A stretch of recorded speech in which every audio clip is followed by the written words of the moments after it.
Bienvenue à tous dans le débrief sur Medi 1 TV Afrique. Nous sommes au mois de décembre et comme vous le savez, c'est le moment de faire le bilan de cette année qui s'écoule dans votre émission. Aujourd'hui, nous allons faire une rétrospective de l'actualité politique en Afrique de l'Ouest.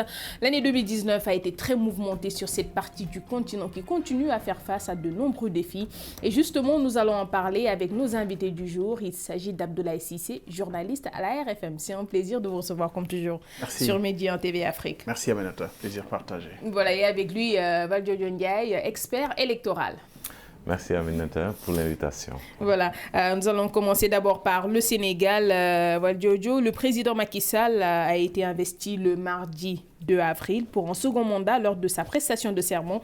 Il disait mesurer pleinement la responsabilité de sa charge et Macky Sall a aussi lancé un appel au dialogue à l'ensemble des forces vives de la nation sénégalaise, promettant de nouvelles réformes dans la gestion du pays pour une meilleure prise en charge des attentes des Sénégalais.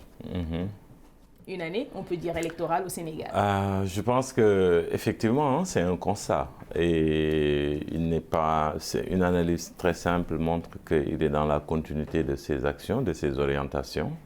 Il y a une ligne contenue et il n'y a pas de changement majeur en fait. Maintenant, lançant un appel au dialogue, un recul nous permet de voir que c'est malheureusement avec un constat toujours les mêmes pratiques qui se font, c'est-à-dire on a juste l'impression qu'il y a toujours des fois des manœuvres en lame de fond et des stratégies qui se développent. Maintenant, nous attendons de voir où ça va aboutir. Est-ce que ça va dénoter d'une certaine sincérité à la conclusion, à la fin du dialogue? Mais actuellement, bon, ce que nous pouvons retenir, c'est que les orientations qui sont dégagées vont dans le sens un peu de faire traîner les choses en longueur. Et moi, en tant que citoyen, c'est ce que je déplore très fortement. C'est-à-dire que, par exemple, aujourd'hui, cette volonté qui est prêtée aux hommes politiques de se donner la liberté d'augmenter librement leur mandat. C'est avec ce report des élections locales au-delà d'une année. C'est vrai, on a l'habitude de nous dire que Macky Sall a été élu pour des ruptures assez fortes. Il a été élu sous ce sceau-là. Mais on se rend compte que même quand on me dit que depuis 1984, aucune élection locale ne s'est tenue à date échue, mais justement, on l'a élu pour des ruptures. Et c'est les mêmes pratiques qui continuent. C'est un peu assez désolé de ce fait-là et de se rendre compte quelque part que nos acteurs politiques ont des priorités. Leur priorité, c'est l'accès au pouvoir et le conserver le plus longtemps possible. Ce qui est dommage. Alors, Abdoulaye Cissé, 8 mois se sont déjà écoulés. Que peut-on retenir de cette année électorale au Sénégal? Aminata, vous nous avez invités à une rétrospective. Je pense que c'est important que l'on replonge dans le contexte de ce fait marquant de cette année 2019, c'est-à-dire de l'élection présidentielle du 24 février. Le contexte, c'est que jamais une élection n'a été aussi indécise, mais indécise pas dans son issue, mais dans la charge explosive que cette élection a portée. Je rappelle quand même qu'on a expérimenté le filtre du parrainage, qui a été un blocage presque institutionnel pour mener à cette élection, qui a failli faire foirer le processus électoral.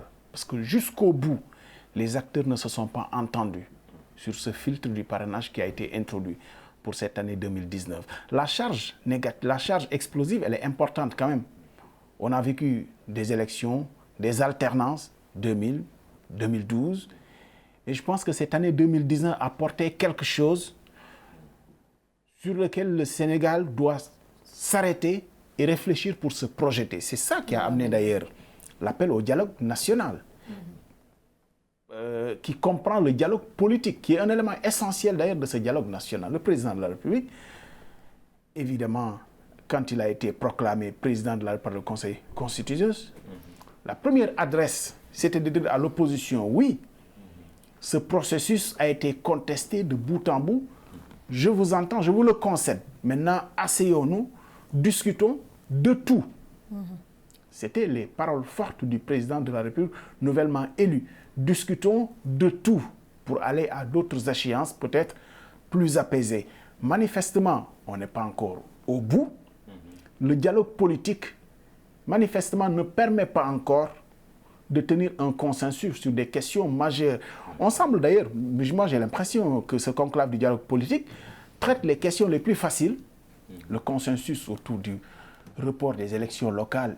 Mais diable, qui pouvait espérer qu'au sortir du 24 février 2019, qu'on aurait pu tenir les élections locales de décembre, puisque rien n'a été préparé. Il n'y a même pas de commission qui s'occupe de cette élection locale. On était tellement occupés à tenir l'élection présidentielle du 24 qu'on n'a rien préparé. Et donc, matériellement, c'était impossible de tenir cette élection locale. Mais il est de la responsabilité du pouvoir quand même de tenir le calendrier électoral. Donc le consensus, c'est d'abord un premier consensus mou, un consensus de fait, de constater que c'est matériellement pas possible de tenir l'élection. On s'entend sur ça, mais on évite les questions les plus difficiles. Aujourd'hui, le dialogue politique, c'est le fichier, c'est l'audit, et ça, l'expert électoral nous en dira certainement quelque chose parce qu'on n'est pas encore au bout. On n'est pas encore au bout, comme l'a dit Abdoulaye Cissé. Les questions les plus essentielles, malheureusement, ne sont pas traitées.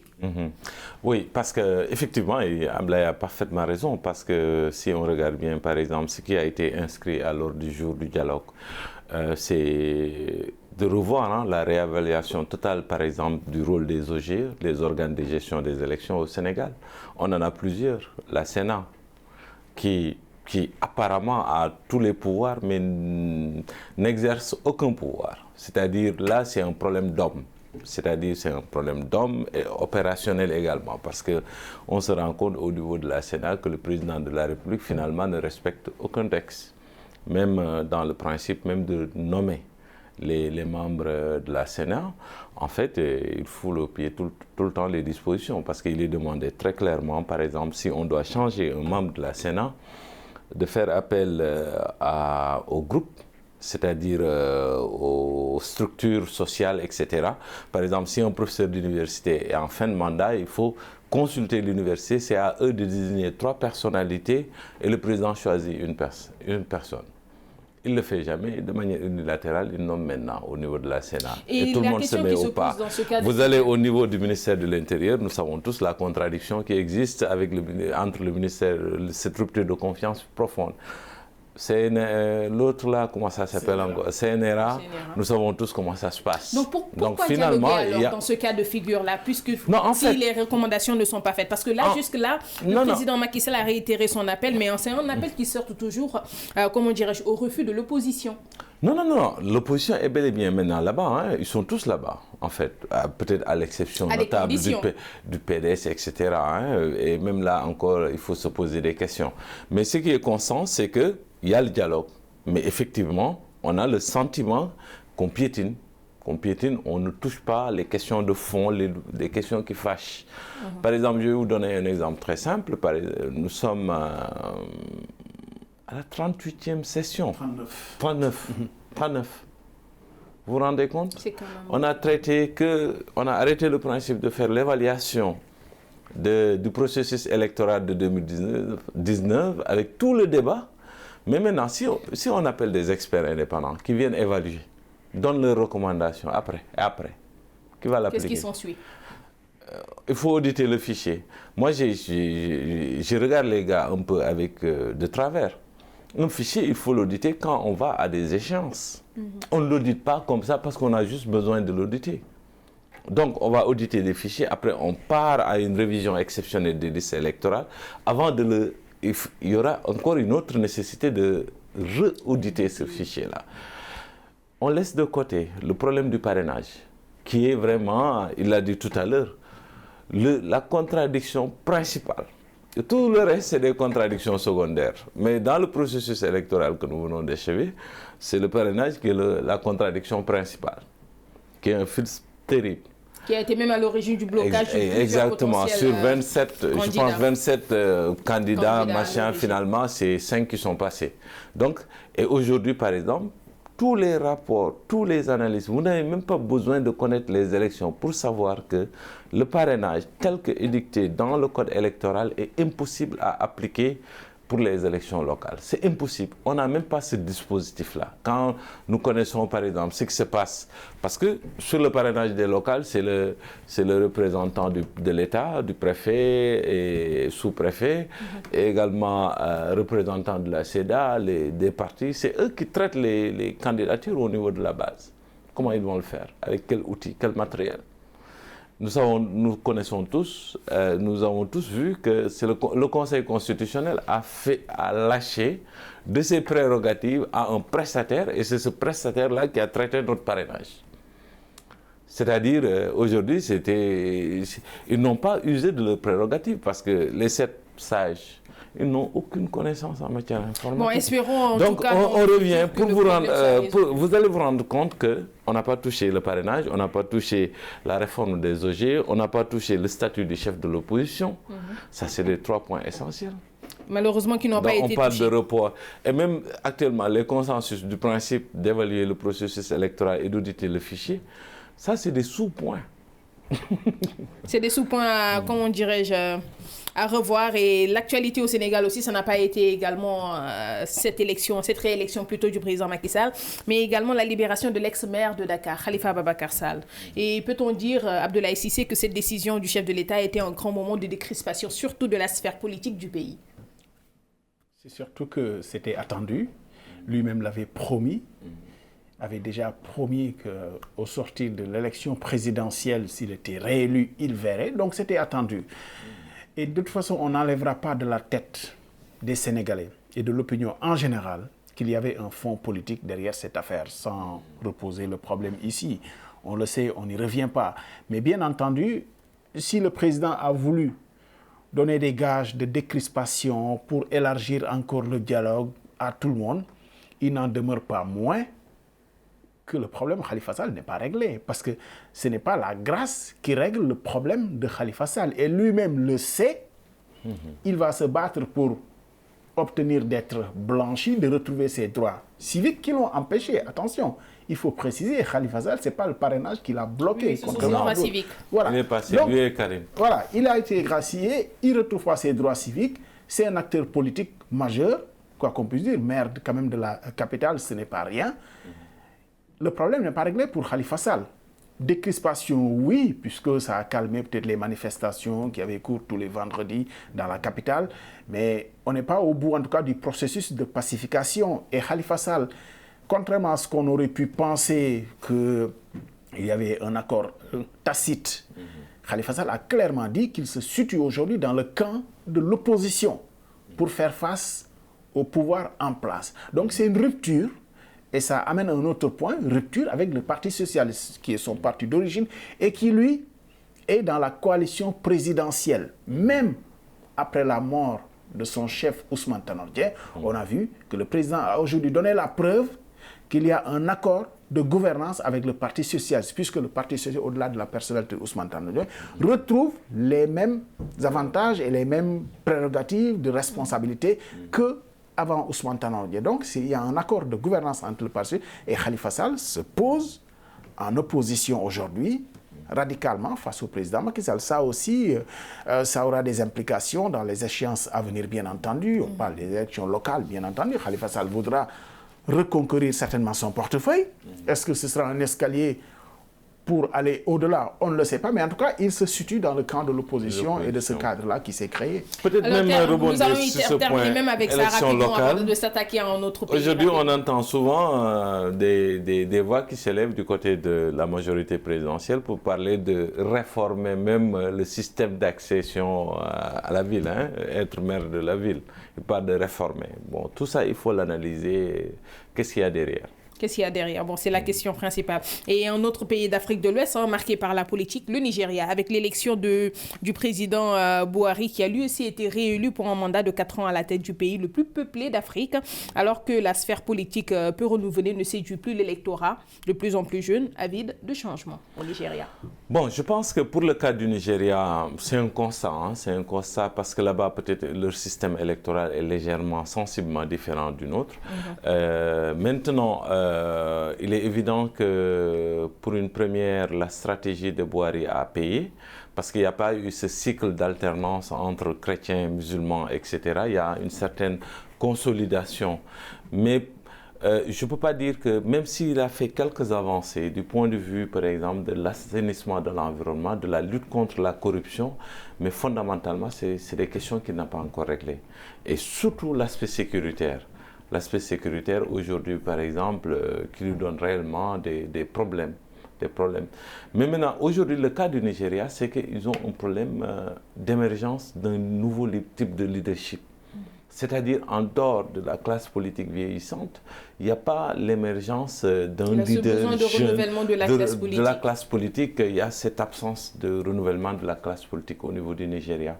Raison pour laquelle, donc, il avait plus ou moins un boulevard et il a simplement déroulé son programme et il est passé. Alors, Abdoulaye, c'est un boulevard quand même assez facile qui lui a permis d'avoir un second mandat. Oui, et je pense que les Nigérians ont plutôt choisi la stabilité, la continuité. C'était important. Buhari a quand même beaucoup lutté contre la corruption, qui est un phénomène qui gangrène la société au Nigeria. C'est un pays riche, mais où il y a le plus de pauvres et de misère aussi en Afrique et dans la sous-région. Donc donner des gages de bonne gouvernance, en tout cas de transparence, et donner des gages de lutte contre la corruption et ceux qui détournent l'argent public, je pense que ça a beaucoup joué en sa faveur. Deuxième chose aussi qui a beaucoup joué, les Nigérians ne le tiennent pas responsable de l'insécurité quand même qu'il y a dans le pays. C'est une situation qu'il a trouvée et il a quand même fait des progrès dans la lutte contre les mouvements extrémistes, djihadistes. On se rappelle quand même de ce mouvement Bring Back Our Girls, quand même de ces filles qu'on a enlevées. Vous vous imaginez dans un pays où on peut enlever plus de 200 personnes, les faire disparaître pendant des mois, toute l'humanité entière se mobilise pour les retrouver et qu'on n'arrive pas, même pas à les localiser. C'est dire que ça pèse aussi dans le bilan quand c'est sous votre magistère qu'on arrive à ramener certaines de ces filles-là. Il a donné des gages de bonne gouvernance, mais aussi les Nigériens ont choisi la continuité dans la stabilité, puisque, et c'est ça le véritable problème dans nos pays, les gens ont tellement peur de ce qu'ils ont vécu qu'ils ne veulent plus aller à l'aventure. De certaines situations, on se dit, finalement, tant qu'à faire, on reste avec lui. C'est à lui de donner des gages. Et rappelez-vous, contexte pour contexte aussi, on est dans une rétro. Buhari a été tellement absent du pays qu'on a pensé qu'il passerait même le pouvoir. Parce qu'il a été très malade, il a été loin du pays, on le pensait même fini pour la gouvernance du pays. Il est revenu, il a montré qu'il était en état de santé de pouvoir continuer, ça a rassuré les Nigérians. Alors, le renouvellement, pourquoi il y a un problème de renouvellement? Quand vous avez une personnalité qui a un fort potentiel, Obasanjo quand même est passé avant, quoi qu'on puisse dire, c'est une forte personnalité, ça étouffe l'émergence d'une nouvelle classe dirigeante. Et surtout qu'Obasanjo, même après être sorti du pouvoir, continue à être un super président, continue à sillonner encore l'Afrique. Et à s'opposer à Buhari. Exactement. Et ça pose problème et ça empêche des nouvelles têtes d'émerger. Mais ce n'est pas spécifique au Nigeria, c'est dans beaucoup d'autres pays. Un pays qu'on évoquera certainement, le Bénin, qui a un ancien président aussi qui est dans le jeu. C'est un problème. Et ça, je pense que les dirigeants africains devront y réfléchir. Parce que quand on veut conférer un statut aux anciens chefs d'État, il faudrait veiller à ce qu'ils sortent du jeu politique. Voilà. Et qui n'interfèrent pas dans la gouvernance de leurs successeurs. Absolument. Et surtout, Abdoulaye Cissé en a parlé tout à l'heure, c'est quelque chose de très important. Vous-même, vous l'avez signalé, la sécurité qui demeure le principal défi pour les autorités du pays. Je pense qu'effectivement, parce qu'aujourd'hui, si on regarde au niveau du Sahel et en Afrique centrale, aujourd'hui, le grand défi, au-delà de l'aspect économique, c'est la sécurité. C'est la sécurité parce qu'aujourd'hui, par exemple, presque on peut dire que l'Afrique est face à son destin. On a l'habitude de dire nous regorgeons quasiment de toutes les potentialités en termes de ressources, etc. Mais on se rend compte que c'est dans la déstabilisation, la déstabilisation n'a jamais empêché, par exemple, l'exploitation de nos ressources. On voit ce qui se passe, par exemple, en Libye. Et c'est ça le paradoxe, justement. Voilà, on voit ce qui se passe en Libye. C'est pour cela, par exemple, aujourd'hui, le plus grand défi des États africains, surtout de l'Ouest et du Centre, c'est pratiquement les questions sécuritaires. On se rend compte qu'au Cameroun, le Tchad, le Nigeria, le Niger, le Burkina, le seul îlot presque de sécurité aujourd'hui en Afrique de l'Ouest, y compris un peu dans la bande sahélo-sahélienne, c'est le Sénégal. En extension, peut-être un peu la Guinée-Conakry et la Guinée-Bissau. Mais tout le reste, pratiquement, c'est des dangers. Donc aujourd'hui, je pense qu'il faut apprendre à prendre en charge cette question-là, qu'il y ait des consensus extrêmement forts autour de ces questions-là. Bien sûr, les arrimer avec les intérêts des États. Parce que des fois, par exemple, aujourd'hui, tout le débat qui se passe au Mali, c'est justement ça. Un soupçon extrêmement élevé vis-à-vis de l'ancienne puissance coloniale en disant ses accointances un peu avec les groupes djihadistes, etc., qui vont dans le sens de ne pas stabiliser le pays. Est-ce qu'il y a une sincérité dans le soutien? Toutes ces questions-là nécessitent vraiment une bonne réflexion. Ça, nous allons y revenir peut-être dans la seconde partie avec le cas du Burkina Faso et du Mali, et qui, malgré les forces étrangères qui sont sur place, les pays plutôt demeurent instables. Et Abdoulaye Cissé, j'aimerais bien qu'on reste un peu sur ce point-là avec Boko Haram, qui sévit beaucoup, surtout actuellement dans le nord du Nigeria.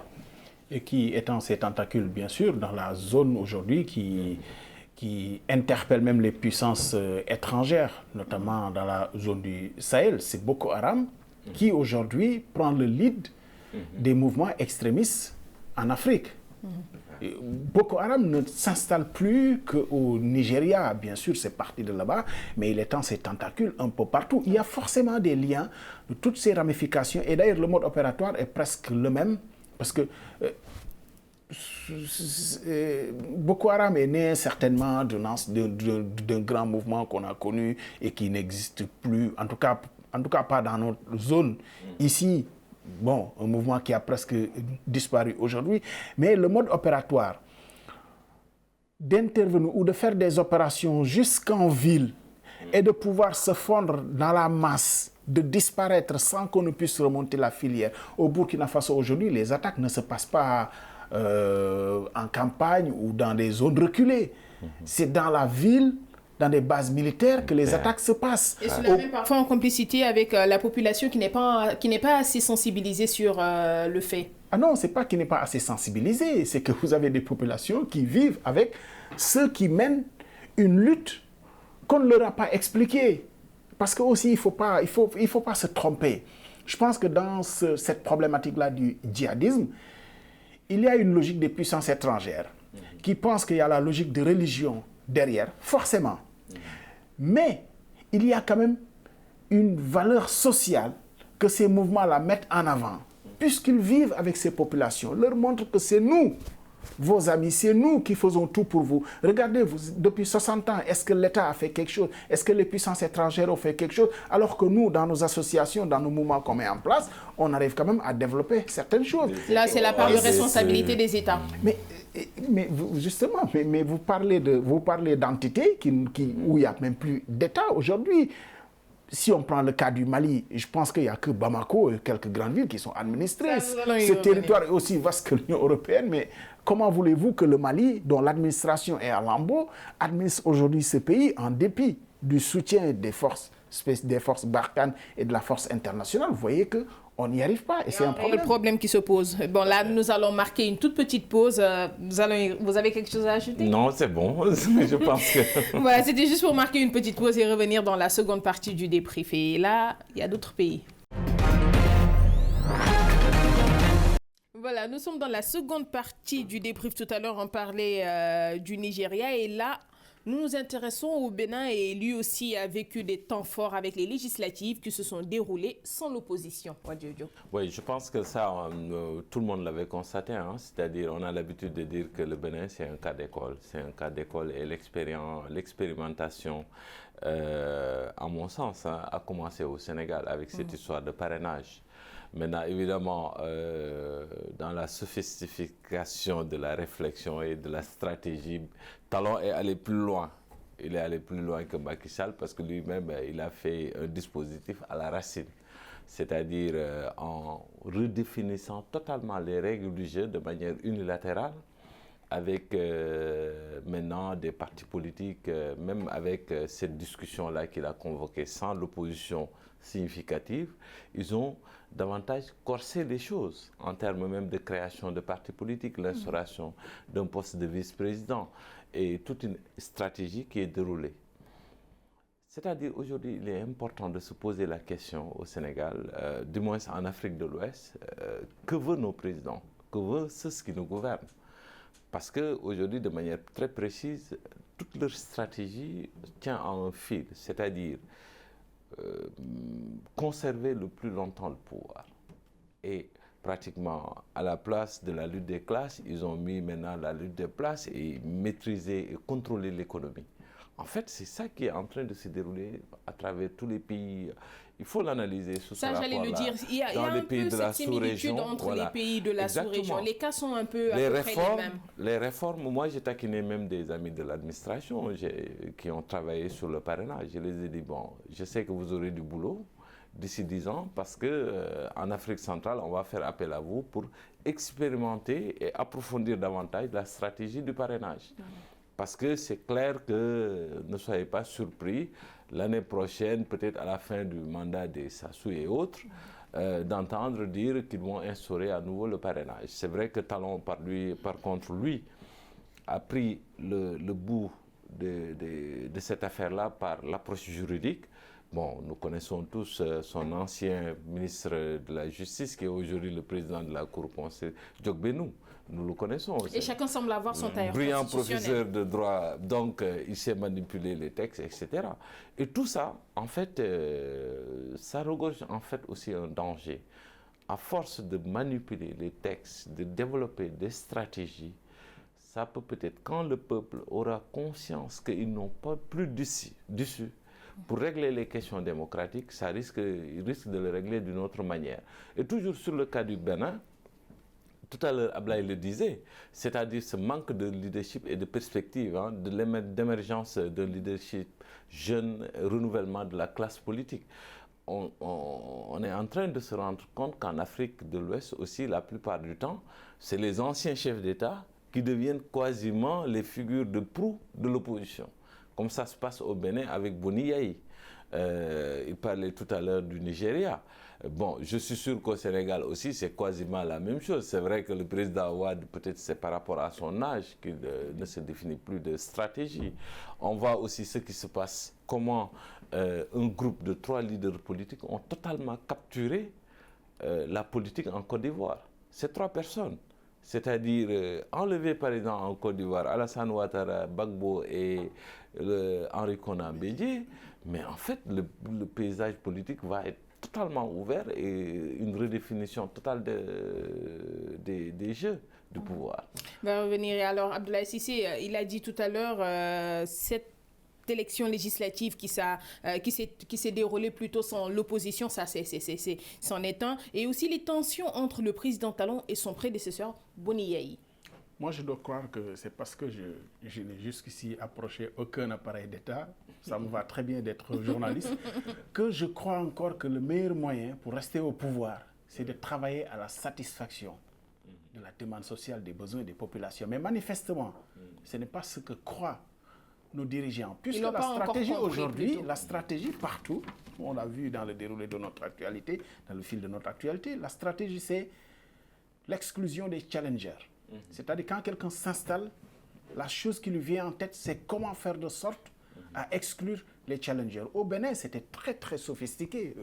Vous le rappelez, mais c'était très très sophistiqué. Évidemment, c'était légalisé parce que c'est passé par un processus très encadré, législatif, très encadré de la loi. Mais la finalité n'est pas de jouer des ruses et d'astuces pour empêcher les autres de participer à la compétition électorale. Vous savez, il n'y a que dans nos pays où quand vous rusez, même par des méthodes peu conventionnelles, on dit « ah lui c'est un bon ».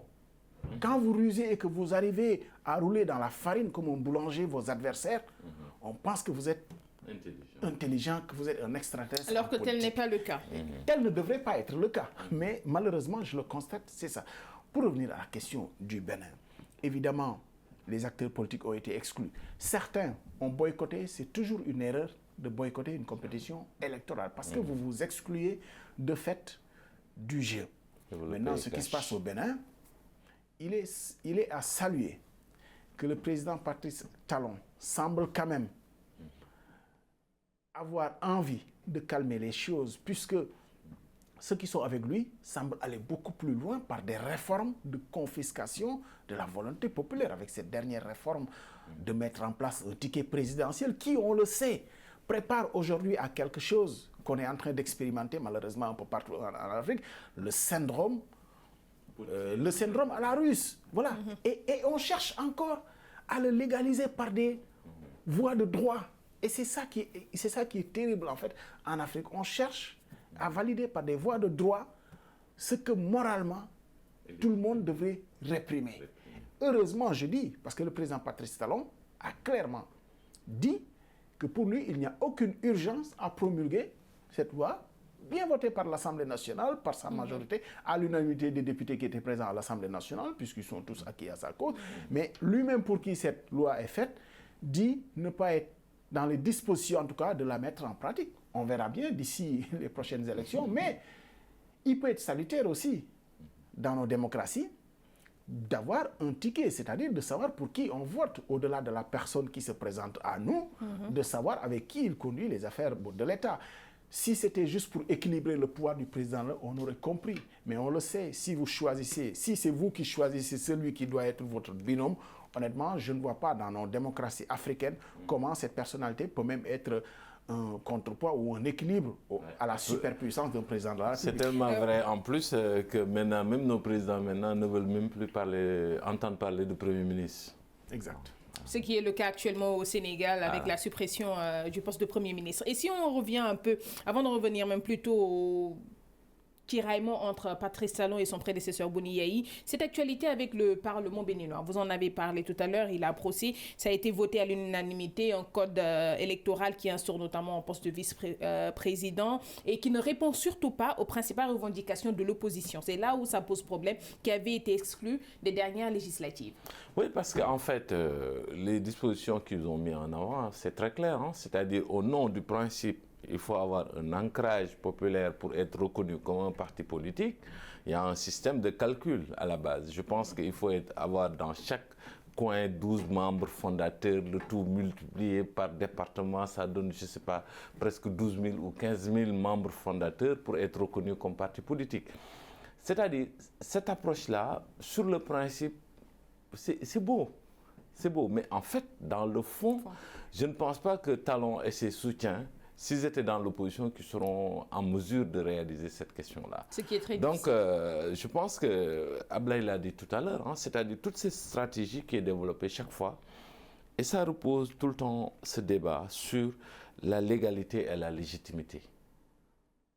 Et je pense qu'aujourd'hui, par exemple, cette question devrait être tranchée parce que de plus en plus, nos chefs d'État, ceux qui nous gouvernent, font un focus sur la légalité et mettent de côté tous les aspects pratiquement de légitimité. C'est pour cela, des fois, ils sont surpris par l'éveil des consciences des peuples, des populations, etc.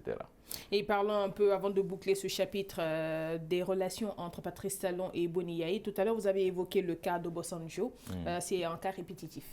Absolument, c'est même récurrent hein, finalement. C'est-à-dire, aujourd'hui, nous savons tous que le président Wade, s'il était encore un peu plus jeune, je suis sûr qu'il sera le principal opposant de Macky Sall, c'est clair. Nous sommes en train de voir ce qui se passe Ils sont tous les deux du même parti politique en Mauritanie. Mais quasiment, c'est des prémices de contradiction extrêmement fortes entre Aziz et Gouazani. Vous allez pratiquement en Gambie, c'est pareil, avec Yahya Jammeh qui est en exil et Adama Barrow. Pareil pour... C'est-à-dire, regardez un peu, c'est l'ancien président et le président en exercice. Maintenant, ça devient vraiment une constante dans la sous-région. Et ne faudrait-il pas que les anciens présidents quand même sortent un peu du jeu? Et je pense que, par exemple, voilà maintenant des questions qu'il faudrait vraiment légiférer pour régler cette question-là définitivement. C'est-à-dire, il faut que nos anciens chefs d'État, etc., qu'on puisse les prendre en charge de telle sorte qu'ils se mettent à côté après du jeu politique et laissent l'émergence même à des jeunes un peu plus à même de prendre en charge les questions. Parce que généralement, qu'est-ce que vous relevez? un ancien président, il va venir. En fait, au Sénégal, des fois, quand vous voyez même la pratique de l'opposition et du pouvoir, les relations, etc., on a l'impression que rien n'a avancé. On continue de vivre les mêmes pratiques, les mêmes stratégies qu'en 1988, quand on était encore tout jeune, etc. C'est toujours le même schéma qui revient. Parce que justement, eux, ils sont dans le format de l'époque ancienne. Ce qu'il faudrait changer. Et c'est ça qu'il faut changer fondamentalement, ce type de relations-là. Je pense que pour le cas spécifique du Bénin, il n'était pas souhaitable que Boni Yayi reste président d'honneur même de son parti. Voilà, d'autant que en fait, on a eu la chance de par le passé d'avoir des anciens chefs d'État qui étaient appelés vraiment à d'autres fonctions à l'international. Et c'est très bien parce qu'ils mettent leur expérience, leur carnet, leur relationnel au service de l'humanité, que ce soit aux Nations Unies, que ce soit dans les organismes internationaux, la francophonie pour Abdou Diouf, et tant d'autres, et tant d'autres. Je pense que ça, c'est très souhaitable.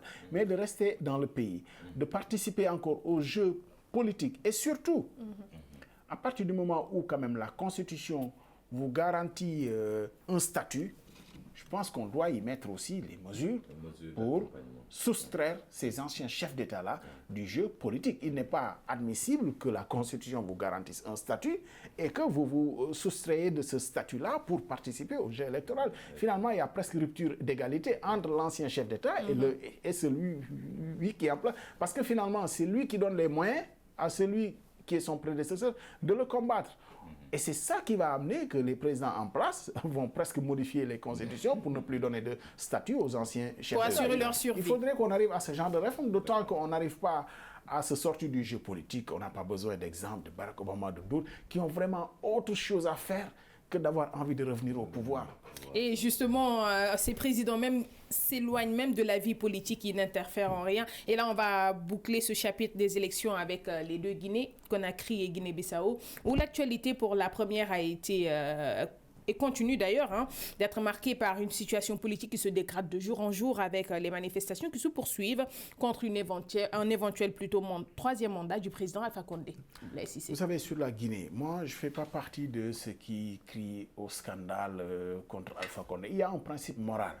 Mais vous savez, quand on parle de droit, la morale n'a plus rien à y faire. Ouais. J'aimerais qu'on ait de la mémoire quand même. Cette constitution de la Guinée, qui limite les mandats et qui lie aujourd'hui Alpha Condé.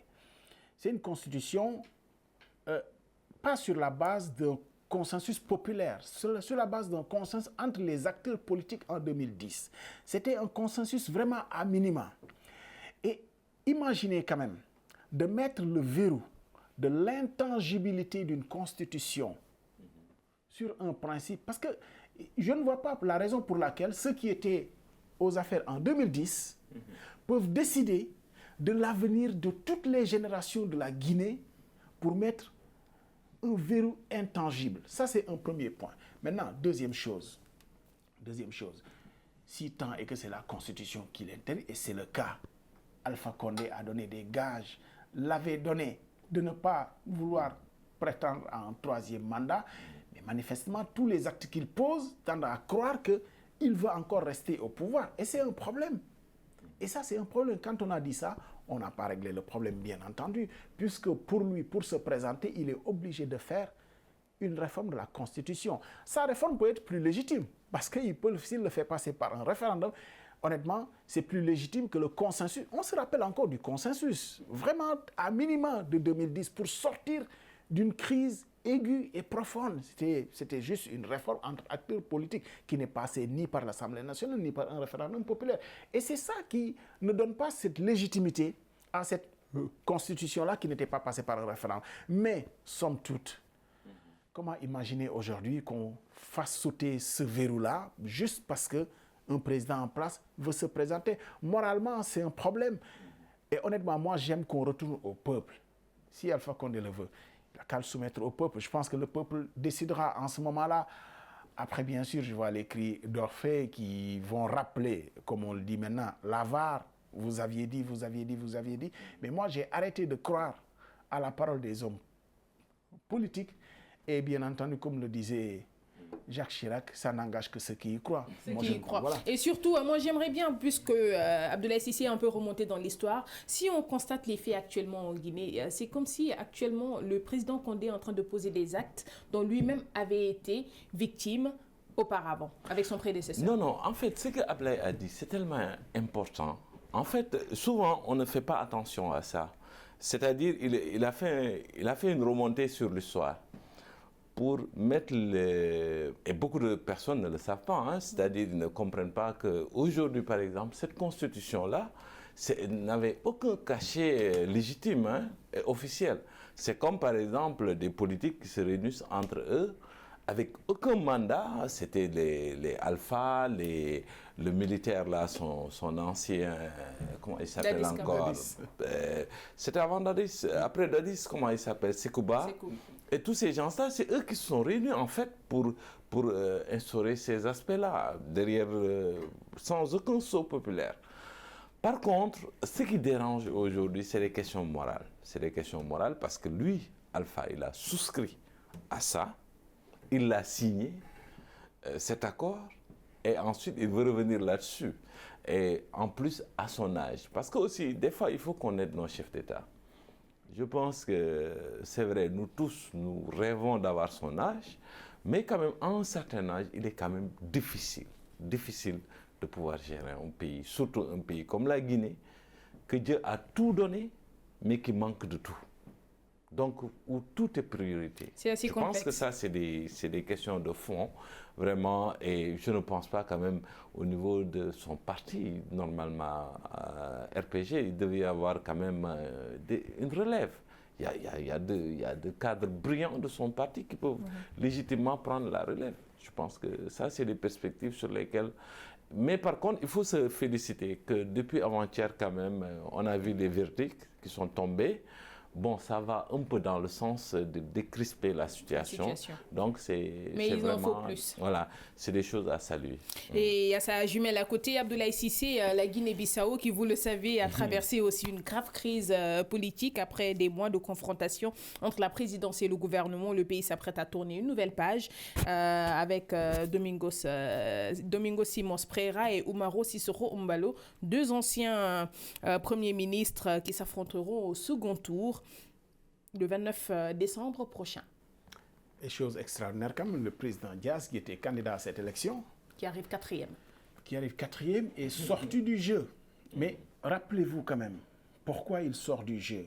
Voilà un pays qui est dans une crise aiguë depuis très très longtemps et qui, pour aller aux élections, la CEDEAO en médiateur, la CEDEAO, l'organisation sous-régionale en médiateur, demande au président de souscrire à un accord politique, de nommer un premier ministre et obliger le président à accepter que c'est ce premier ministre quand même qui conduit le processus électoral. C'est-à-dire, il est écrit noir sur blanc que c'est le premier ministre qui conduit le processus électoral. On arrive, puisqu'on est dans une rétro, on arrive à la veille de cette élection présidentielle. Le président, en désaccord avec son premier, décide de le limoger. Et de nommer parallèlement un autre premier ministre. Sous la pression de la CEDEAO, bien sûr, parce que la CEDEAO était garante de cet accord, qui donnait la prérogative au premier ministre de conduire le processus électoral, en sachant quand même le premier ministre lui-même est un acteur politique, ce n'est pas quelqu'un de la société civile à qui on peut faire crédit de neutralité. On aurait compris s'il était de la société à qui on peut faire crédit de neutralité. Mais vous donnez cette prérogative à un premier ministre acteur politique. Vous enlevez tout au président de la République. Moi, je pense que ce qui a perdu le président Diaz lui-même, c'est d'avoir attendu jusqu'au dernier moment. Il était dans une crise, mais bien entendu, il a souscrit à cet accord-là, bien entendu. D'avoir attendu jusqu'au dernier moment pour se séparer de son premier ministre. Aujourd'hui, il faut aller à cette élection. Ils ont fait le premier tour.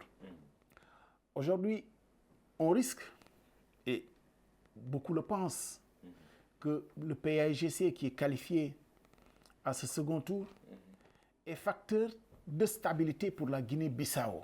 D'autres pensent qu'il faut une rupture, mais rupture entre des gens qui ont tous exercé le pouvoir, je demande à voir. Mais ce qu'il y a lieu de dire, c'est qu'on est dans une élection où le processus lui-même, il est ce qu'il est, il n'a pas été consolidé. N'empêche, on a eu un premier tour, manifestement pas de contestation. Donc, ça suffit pour aller à ce second tour et puisse Dieu faire que la Guinée-Bissau sorte de cette élection, de renforcer ses institutions, puisque bien entendu l'accord d'Abuja qui a conduit à cette transition ne peut plus perdurer. Il faudrait que la Guinée-Bissau elle-même reprenne l'initiative de consolider sa constitution et de définir les règles du jeu. Parce que tant que vous avez un président et un premier ministre qui, chacun a sa parcelle de pouvoir, c'est ça qui a toujours perdu la Guinée-Bissau. Ils ont un système politique très complexe avec un premier ministre du Portugal et qui pose problème. Un premier ministre qui a un mais quand même, je pense que ce problème-là, bon, il faut se féliciter, hein, c'est la première fois qu'en Guinée-Bissau qu'on voit un président qui achève son mandat depuis leur indépendance. C'est une première. C'est pour la première fois qu'un président termine son mandat. Maintenant, le second point, c'est-à-dire c'est cette réforme politique qui a été initiée par le président Nino Vieira. La Constitution était taillée sur mesure pour lui. Et il voulait totalement se décharger sur l'exercice des activités courantes et il a initié cette réforme-là. Mais malheureusement, ça a suivi et sa mort brutale a été une rupture. Et maintenant, avec toute cette crise-là, parce que normalement, Diomaye a eu le soutien d'un certain nombre de caciques du PAIGC pour être candidat en 2015. Et le problème de Diomaye, c'est que quand il a accédé à la tête du pays, le président Vaz, il devait nommer Domingos, qui était le président du PAIGC, etc. Mais quand Domingos a commencé à prendre les choses à bras le corps avec son programme de Terra Arranca pour amener des réformes en profondeur, Diomaye s'est senti frustré parce que Domingos était toujours en avant. Et il est allé même négocier avec l'Union européenne, il a commencé à mobiliser les fonds. En fait, parce qu'il a assumé la plénitude de ses fonctions. Et ça a créé cette crise-là. Diomaye est allé créer un groupe de rébellion au sein du PAIGC. C'est le groupe des 15 députés. Et bloqué carrément l'Assemblée nationale. Maintenant, pour une première fois, quand même, il faudrait vraiment saluer le rôle de la CEDEAO dans la sous-région. C'était une première fois. Il a pris ses responsabilités. Je vais vous dire une chose. Aujourd'hui, par exemple, les élections sont financées.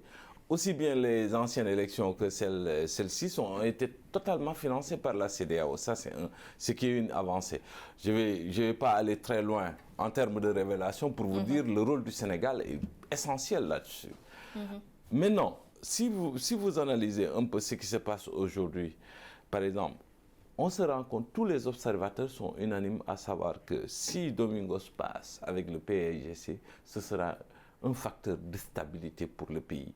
Et la CEDEAO, quand même, a pu gérer l'armée bissau-guinéenne avec ce renouvellement. D'abord, ils ont accompagné au niveau sécuritaire les réformes de la sécurité pour amener les vieux à la retraite, prendre des jeunes, les former au niveau de Saint-Cyr, de West Point, etc.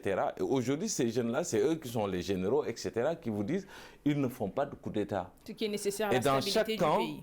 De la CEDEAO, vous verrez chaque camp militaire de l'armée bissau-guinéenne, il y a en face des militaires de la CEDEAO. Quand même, pour une première fois, la CEDEAO a pris ses responsabilités, a pu gérer le pays. Diomaye a fait quelques erreurs en termes de gestion, de management. Et je pense dans l'intérêt de la Guinée-Bissau, si Domingos passe, le pays sera plus stable parce que si Sissoko Umbalo passe, ils vont reproduire exactement le même schéma de crise parce que le PAIGC est majoritaire, ils vont reproduire exactement le même schéma de crise jusqu'à, je ne sais pas, ce qui n'ira pas dans l'intérêt du peuple bissau-guinéen. Bon, malheureusement, nous sommes presque arrivés au terme de cette émission, je dirais plus que 3 minutes, 4 minutes. Mais j'aimerais bien qu'on revienne un peu sur les faits marquants. Tout à l'heure, Abdoulaye Cissé, vous avez parlé du Burkina Faso ou bien du Mali avec, comment dirais-je, le terrorisme qui sévit déjà dans cette zone sahélienne. Mais ces deux pays-là sont les plus touchés, on peut le dire, et sont en proie à de multiples attaques terroristes. Et ce, malgré la présence de forces forces militaires sur le terrain, qui sont très nombreuses d'ailleurs, 5 on peut le dire. Et quel bilan peut-on tirer des actions déjà entreprises pour lutter contre le terrorisme dans cette zone-là, durant l'année 2019? Évidemment, le bilan, il est pas reluisant. Et ça, tous les acteurs le disent. Autant les grandes puissances que les pays qui sont censés aider. Mais ce qui est surtout dramatique, c'est que, vous voyez, le terrorisme frappe partout, même dans les pays développés, en France, aux États-Unis.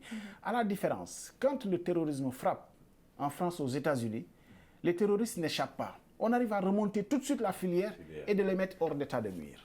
C'est ça la différence. Or, dans nos pays, les terroristes viennent jusque dans les camps militaires, font leur sale besogne et se fondent dans la masse, dans la capitale, que ce soit à Ouaga, que ce soit à Bamako ou dans les grandes villes du Mali. Et après, ils disparaissent et on n'arrive pas à les mettre hors d'état.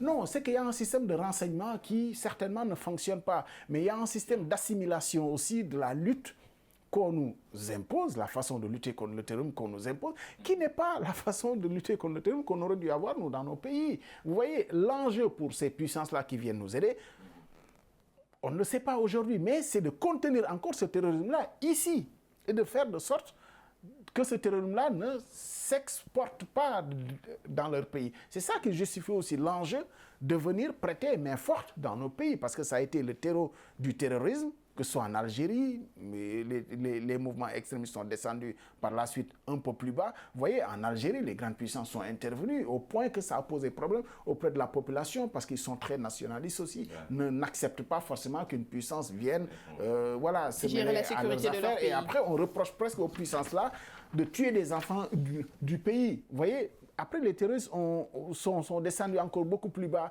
au Niger, au Burkina et au Mali.